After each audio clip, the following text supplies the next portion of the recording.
تو پھر آیا وہ نبی شیخ الانبیاء خلیل خدا، 16 سال کی عمر میں اس نے حجت تمام کرنے کے لیے آیا۔ آ گئے سارے لوگ، روز آ کے جمع ہو جاتے تھے، گھر کا باہر مجمع ہو جاتا تھا مذاق اڑانے کے لیے ابراہیم کا۔ آئے ابراہیم باہر، کہنے لگے ہاں بھائی کیا ہے؟ کہ یہ زہرہ ستارہ، اس کی پوجا کرتے، یہ ہے خدا ہمارا۔ ابراہیم کھڑے ہو گئے ان کے ساتھ، پوری قوم دیکھ رہی ہے ستارے کو، یہ بھی دیکھ رہے ہیں۔ وہ وقت آیا کہ زہرہ ستارہ ڈوبا، چھپا۔ اب کہا ابراہیم ڈوبنے والے کو ہم خدا نہیں مانتے۔ اب چاند نکلا کہ یہ ہے ہمارا خدا، کھڑے ہوئے ابراہیم۔ اب چاند ڈوبا، ڈوبنے والے کو ہم خدا نہیں مانتے۔ سورج نکل آیا، دلیل ان کے پاس تھی نا، ان کا یہ ہے اب ہمارا، جب وہ ڈوبا تو یہ نکلا۔ ابراہیم کھڑے ہوئے دن بھر، یہ ہے تمہارا خدا، سورج، سورج دیوتا۔ ہاں شام ہوئی، غرق ہوا، زوال پذیر ہوا، کہ ہم ڈوبنے والے کو خدا نہیں مانتے۔ قرآن میں آیتیں آ گئیں، ہمارے بندے نے ان پر حجت تمام کی کہ دیکھو ستارہ ڈوب گیا یہ خدا نہیں ہے، دیکھو چاند ڈوب گیا یہ خدا نہیں ہے، دیکھو سورج ڈوب گیا یہ خدا نہیں۔ یعنی فطرت اور کائنات کی ہر شے کو خدا مانے ہوئے تھے، ہوا کو خدا مانے ہوئے تھے، آگ کو خدا مانے ہوئے تھے، پانی کو خدا مانے ہوئے تھے، مٹی کو خدا مانے ہوئے تھے، بتوں کو خدا مانے ہوئے تھے، چاند اور سورج کی پوجا ہو رہی تھی۔ اب نبی کا کام ہے کہ اس کو باطل کرے۔ اور بتوں کی تو بھرمار تھی، اتنے ڈیزائن کے بت تھے، بڑا چھوٹا بڑا چھوٹا، اس سے بڑا اس سے بڑا اس سے بڑا، اتنا بڑا ایک بنایا کہ اتنا بڑا بت کبھی دنیا میں نہیں بنا تھا۔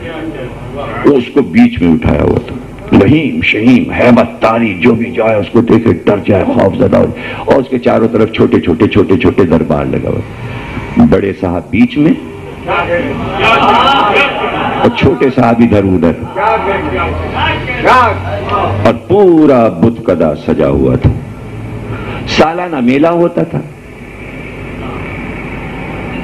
وہ بھی بت پرستی کا میلہ ہوتا تھا، سب بتوں کو لے لے کے بنا بنا کے سال بھر بنایا کرتے تھے، وہاں بکتے تھے بت، سب لے لے کے اپنے اپنے ملکوں اور گھروں کو دیہاتوں کو جاتے تھے سجانے کے لیے۔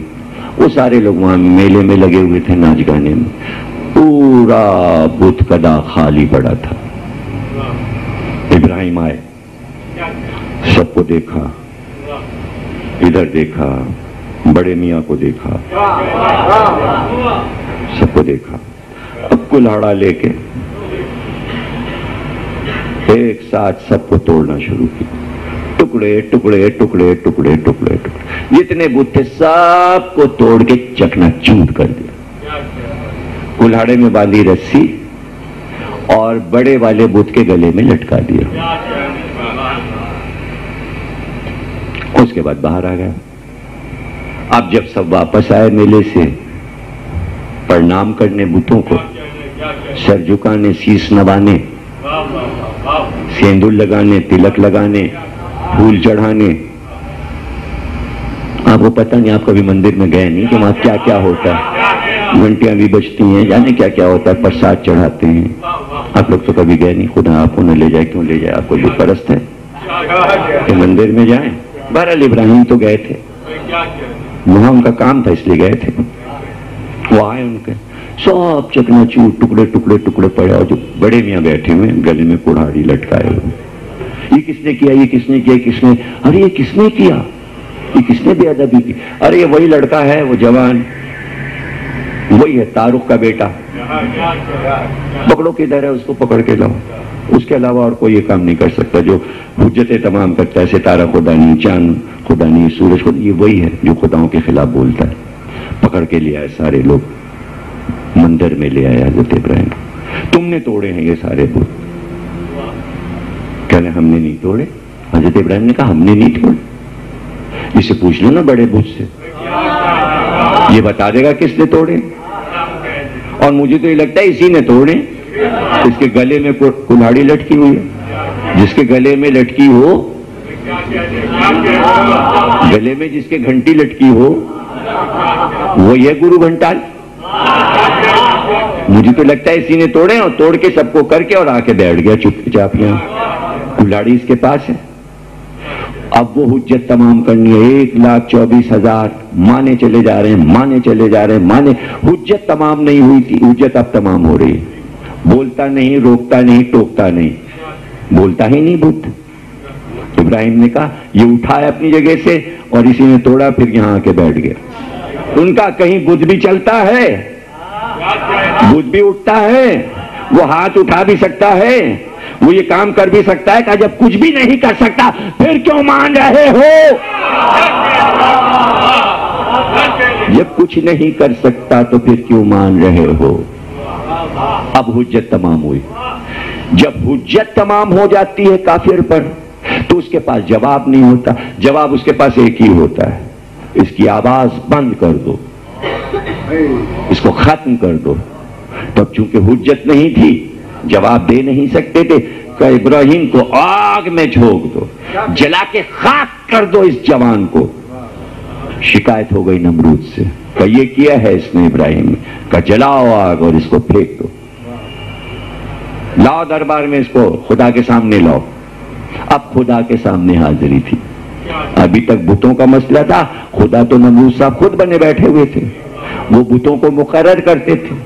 بت تو ان کے سارے نمائندے تھے، اصل خدا تو نمرود صاحب ہیں.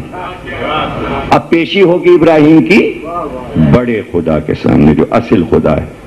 باندھ کے رسیوں میں حضرت ابراہیم کو نمرود کے سامنے لایا گیا. کیوں بھائی تم نے یہ بت توڑے ہیں؟ بت تم نے توڑے ہیں؟ کہاں توڑے؟ کیوں توڑے؟ کہ بیکار ہے، نہ بولتے ہیں، نہ چلتے ہیں، نہ پھرتے ہیں، ان کو ماننے سے کیا فائدہ؟ کہ تو ہم تو خدا ہیں، ہم کو نہیں مانتے؟ کہ نہیں، خدا تو وہ ہے الحمدللہ رب العالمین، وہ جو عالمین کا رب ہے، وہ جو عالمین کا رب ہے. کہ کوئی عالمین کا رب نہیں ہے، ہم ہیں عالمین کے رب، ہم ہی ہیں خدا. حضرت ابراہیم نے کہا تمہیں پتا بھی ہے ہمارے خدا کیا کیا کام کرتا ہے؟ کیا کام کرتا ہے تمہارا خدا؟ ابراہیم نے کہا ہمارا خدا مشرق سے سورج نکالتا ہے، مشرق سے سورج کو نکالتا ہے. تو مغرب سے نکال دے، تو مغرب سے نکال دے. ہمارا خدا مشرق سے نکالا، تو مغرب سے نکال دے. تو قرآن کہتا ہے کہ جب ابراہیم نے یہ کہا تو نمرود بغلیں جھانکنے لگا. اس لیے کہ علم جب آ جاتا ہے تو حق پر دلیل نہیں ہوتی، اس لیے کہ حکمت کا جواب نہیں ہوتا، اور نبی جو ہوتا ہے وہ حکیم ہوتا ہے. تو نمرود دلیل نہیں دے سکا. اس نے کہا ہاں بس پھر پھینک دو آگ میں، جلا دو ابراہیم کو. اس لیے کہ اس کے پاس جواب نہیں تھا.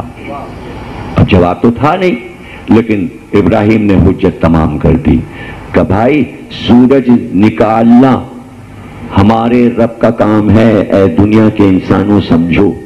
اور ہم نے تو اس سے یہ کہا کہ مشرق سے ہمارا رب نکال رہا ہے، تو سمت بدل دے، مغرب سے نکال دے تو میں ابھی تجھے خدا مان لوں.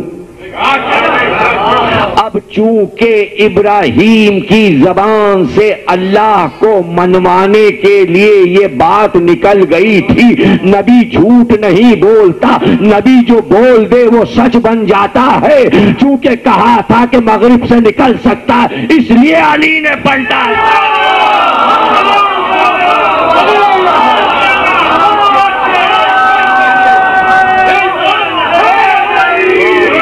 پلٹانا ضروری تھا، پلٹانا ضروری تھا. یعنی انسان یہ کام کر سکتا ہے جب ہی ابراہیم نے کہا، لیکن ہر انسان نہیں کر سکتا. وہی انسان کر سکتا ہے جسے اللہ اپنا نمائندہ بنا دے. اور اللہ جب اپنا نمائندہ کسی کو بناتا ہے وہ سارے کام اسے دے دیتا ہے جو خود کر رہا ہے. اتنی سی بات انسانوں کے سمجھ میں نہیں آتی. ان کو یہ بات معلوم تھی کہ اللہ نے اپنے سارے کام ان کو دے دیے ہیں، اگر ان کو ہم مان لیں گے تو وہ سارے کام چلیں گے جو اللہ چاہتا ہے. ان کو وہ کام کرنے تھے جو اللہ کے خلاف کام تھے، اس لیے انہوں نے کہا قرآن کافی ہے.